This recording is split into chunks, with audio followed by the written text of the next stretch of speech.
एक समय की बात है। एक घने जंगल में ऊंचे पहाड़ों के बीच बसा था एक छिपकली और एक लोमड़ी। छिपकली को उसकी तेज दिमागी और लचीलापन के कारण जाना जाता था, जबकि लोमड़ी को उसकी चालाकी और चालाकी के लिए प्रसिद्ध किया गया था। एक सुनहरे दिन जब एक छिपकली एक धीरे से बहती हुई नदी के किनारे चमकते हुए पत्थर पर लेटी थी, तब एक लोमड़ी उसके पास धीरे से आई। लोमड़ी का ध्यान छिपकली की शांत रवैये को देखकर आकर्षित हो गया। लोमड़ी धीरे धीरे आगे बढ़ी और छिपकली के पास जाकर बैठ गई और छिपकली से कुछ बातें करने लगी, जिससे दोनों के बीच दोस्ती गहरी होती गई। लोमड़ी मुस्कुराई और बोली, मैंने देखा कि आप पेड़ पर चढ़ने के लिए अपने पैरों का इस्तेमाल करती हो और चढ़ जाती हो। मैं नहीं चढ़ पाता हूँ। क्या हम दोनों एक सौदा कर सकते हैं? छिपकली ने अपने मन में सोचा कि मेरे साथ धोखा तो नहीं करेगी, क्योंकि ये वादा की बात क्यों कर रहा है। लोमड़ी की आंखों में चालाकी की किरणें थी। लोमड़ी बोली, आप नहीं जानते हो, मैंने जंगल में सबसे ऊंचे पेड़ में कुछ स्वादिष्ट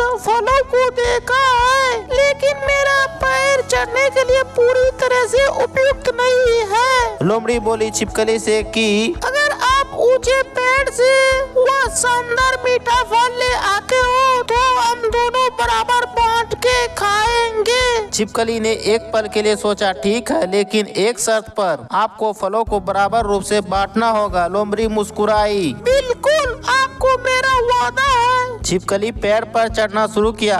अपनी चुस्त अंगों का उपयोग करके ऊंचे पेड़ को चढ़ने के लिए आगे बढ़ा। छिपकली ने पेड़ पर हर कदम सभी परेशानियों को दूर करते हुए वह स्वादिष्ट फलों के पास जा पहुंचा, जहां पर वह फल लटक रहे थे। लोमड़ी नीचे धैर्य से इंतजार कर रही थी और उसकी पूंछ हिल रही थी, लेकिन जैसे ही छिपकली पेड़ से पके हुए फलों को तोड़ने लगा, लोमड़ी के दिमाग में एक धोखेबाजी योजना बनाने लगी कि इस मीठे फल को हम अकेला ही कैसे खा जाए। जब छिपकली पेड़ से फलों को तोड़ते हुए नीचे उतरा और सामने आया तो लोमड़ी ने उसका स्वागत किया। बहुत बढ़िया, अब चलो फलों को वैसे ही बांटे जैसे हमने वादा किया था। लोमड़ी ने अपनी तेज आंखों से छिपकली की ओर देखा और उसके हाथ में मीठे फल थे, तो मीठे फलों को लोमड़ी ने फौरन छीन लिया और जंगल की तरफ भागने लगा। उसके पीछे पीछे छिपकली भी भाग रही थी। छिपकली दौड़ते हुए लोमड़ी को आवाज लगा रही थी, ए मेरी बहन, तुम रुक जाओ, तुमने वादा किया था। लेकिन लोमड़ी रुकने वाली नहीं है। दौड़ते दौड़ते लोमड़ी जंगल में छुप गई और अकेला फलों को खाने लगी। छिपकली धोखे में आ गई। फिर से दूसरे दिन जंगल में लोमड़ी और छिपकली एक साथ आए। फिर से लोमड़ी ने कहा, उस पेड़ पर एक मीठा शहद है, तुम उसे लेकर आओ